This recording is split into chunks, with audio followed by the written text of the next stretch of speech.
Hey guys, what's up? Lightboltjoe here. Today we are going to discuss Season 2 of 13 Reasons Why.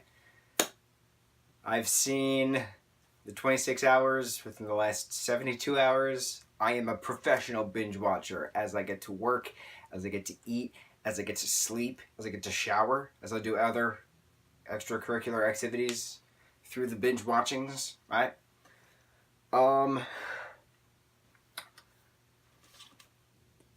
I don't know where to start. This season was real. Well, we talked about the first season being real and authentic, and this up to the ante with real and authentic. Drugs, alcohol, sexual misconduct, sexual assault, rape,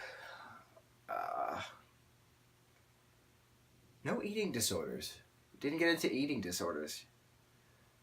Friendship problems, family problems, gun violence at school, trials, just everywhere. We're going to talk kind of plot points. So, spoiler alerts for those of you who haven't seen it since it recently came out, Season 2. I loved Tony's development as a character. I said my hopes and dreams for Christian Navarro's character last time we talked, and how important of a character he actually is. He's this very angry, macho dude who just doesn't take crap from anyone and pushes people away, but it's hard to trust people, and gets this new boyfriend who's his boxing coach, and they go through crap, but they get together, and it's this moment. We'll get to that actually, but I want to discuss I liked Hannah as a ghost, popping up here and there. Clay is the main character. Hannah Baker's not the main character. Clay Jensen is the main character. Dylan Minette's character is the main character. Awesome. Dylan is a fantastic actor. Christian is a fantastic actor. Brandon is a fantastic actor. Just all of them. All of them are fantastic actors. I liked this new character, Cyrus. He was pretty cool too. Parts that got me the most. My head is just all over the place. Like I said, 26 hours of 13 Reasons Why in the last 72 hours, and I'm kind of fried. But it's all popping back to me, all these emotions and feelings. Season 2, this one, episode 8, Jessica and Olivia, Hannah's mom, sit down at one point, and Jessica just breaks down, and Olivia holds on to her, and she says, "It's gonna be okay." And it gets me every time I see that on a screen or read it in a novel. And it goes back to my time working on The Wedding Singer, the musical adaptation of the 1998 movie starring Adam Sandler and Drew Barrymore. In the musical, which we'll talk about the Broadway show and musical at one point, there's a part in the bar scene where Sammy starts singing, "But sometimes I want someone to hold me tight and promise me that everything will be alright." And the bum comes over to him and he hugs him and he says, "Everything will be alright." And then Sammy goes, "Thanks, man." And then they start going on to the song, which is called Single.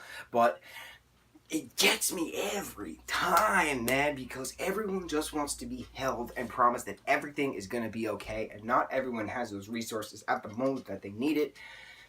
And I get it. I was there. I understand it. Times can be horrible. But then they're not.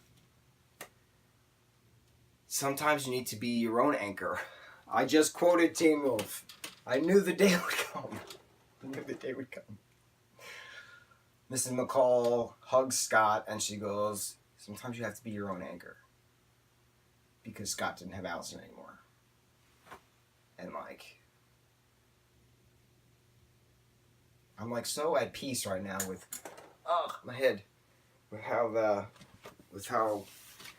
everything's working out with these shows coming together. I'm quoting and referencing so many different things, and I know you're watching this and you're like, where is he going with this? Where is this train of thought going? The point is, sometimes you want someone to hold you tight and promise you that everything will be alright. Olivia Baker did that to Jess. Episode 9, Season 2, Caleb and Tony get at it. Caleb is Tony's new boyfriend because Montgomery smashed Tony's windows and like he's crying. Tony's like pissed. And then he starts pushing Caleb and he's like, no man, it's not okay. And Caleb's like, no man, it is okay. And then like Tony punches Caleb in the face and then Caleb punches Tony in the face and then they're both bloody and disgusting. And then Tony starts crying. Tony Padilla starts crying. And then Caleb pulls him in and he says, it's gonna be okay. And it got me again, man. And then like an episode or two after that, Clay starts freaking out and he's waving a gun and he's threatening to kill Bryce and he's threatening to kill himself. And then Justin steps in and then Justin's like, it's okay, man. And he holds on to Clay and then they go home and like, oh my God, man. Like this season hit me hard. At the wake,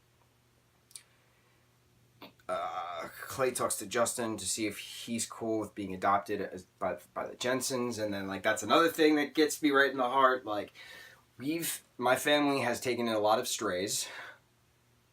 We've had a lot of, my brother and I have had different friends live with us for various reasons, for various times over the years, and my parents are very big proprietors of adopting people, metaphorical adoptings. We have had ceremonies in the house of adopting people, whether it be with cannolis. I had to present the house key to a friend of ours once on a pillow. I descended the staircase humming some stupid song, and I like got on a knee and I like held the pillow up. We'll use my turtle pillow. And like, let's pretend this Transformers the car, right? And I'm like presenting the key in this stupid operatic fashion, and like it was just so funny. But like that's the thing, like this gets me. I'm gonna spin a fidget while we do this. It got to a point where we had a lot of people stay with us for a long time for different reasons, like I said, and I get it. I get the whole adopting the needy aspect. I get the whole adoptive brother sibling concept. And to see that on screen with this broken kid going with this family who's also broken, but together they're broken together and can work through things, it was just so poetic and beautiful. And of course I cried. Come on, we know me by now. I cry about many a shows, many a books, many a movies, many a stories. It's okay. It's okay. The ending, obviously, the stuff that happened with Tyler, because of Montgomery and the crap in the bathroom, was hard to watch, man. And then the guns at the school dance, that was another thing. But that's the point of this series, is to bring to light problems that are going on in high schools across the country that people are specific government officials are choosing to ignore. The kids are screaming for help, metaphorically and literally, and little is being done on a politician standpoint currently. But that train is going really fast down the tracks, and you better get out of its way or else you will get run over. Get on the train. Meet us at the station. Things are changing. The kids are not all right, man. The kids are furious. The kids want change now, and the kids are going to get it. I support that. I support that change. For without change, there'd be no growth. Right? All that philosophical mumbo jumbo. Another one thing I need to do, a shout out to the child actor who played Justin in episode 12. Flashback Justin, third grade Justin. His name is Hank Greenspan. He is hysterical. Links down below to his social media and his YouTube channel. Family friend. I worked with his mom years ago on a show on AMC, and she was actually part of one of those cannoli ceremonies I just mentioned in our house. We're family friends exchange Christmas cards and stuff like that, and like Super talented kid. Super talented. Super method, too. I got some BTS, some behind the scenes info that, you know, Hank made sure he didn't eat before the scene in the cafeteria because he wanted to be hungry. He wanted to play this hungry character, and he did it. Like, he's under 10 years old, and, like, he's so believable. He's so awesome. He's so method, and, like, unbelievably talented. I'm so excited to see what he does next. He has stuff coming up next. Super cool kid. Super cool kid. Super talented. Loves his Twinkies, man. Just that scene now is just great because it was Hank, you know, and then he did that little ghosty appearance in episode 13 with Justin, and like, it's so cool. I'm so happy. I'm so happy. You see this smile? I'm so happy for him. I'm so proud of him. Such a cool dude. Cool little dude. So yeah, season 2 of 13 Reasons Why was incredible. And I'm so excited to see what happens next, because this series is a movement. It's a movement. It is a real life depiction of stuff that kids, teens, 20-somethings, that people are dealing with. It's not fluff. It's reality, told in these horribly dramatic stories. Awesome. Oh, and then Roller Coaster from the Bleachers, which is on the soundtrack for Love, Simon, started to play at the school dance in episode 13, and I'm freaking out. And I actually called my friend Ben, and I was like, who we did a friend review about Love, Simon the other day. And I was like, dude, where are you in the series? And he told me, and I was like, oh, I don't want to ruin anything, but they just played Bleachers, and I had to call you. And he starts laughing his ass off, and it was funny, because like, it's good to have that kind of like, you think of a song or something, and like someone, like you get a memory from them, and like you got call them, and it's like cool, and like, I keep saying like a lot. I'm so tired. I'm so burnt out from watching 26 hours of a TV show in 72 hours, but that's the binge watcher's life, man. If I could get paid to binge watch, oh, dream come true. Dream come true. All the iced coffee I needed, plus liters and liters of water. I'm just watching things and absorbing the life. Great. Awesome. On that note, join in the discussion, join in on the conversation. What did you guys think of Season 1 and Season 2 of 13 Reasons Why on Netflix? What did you think of these amazingly talented actors portraying these horribly traumatic and beautiful stories?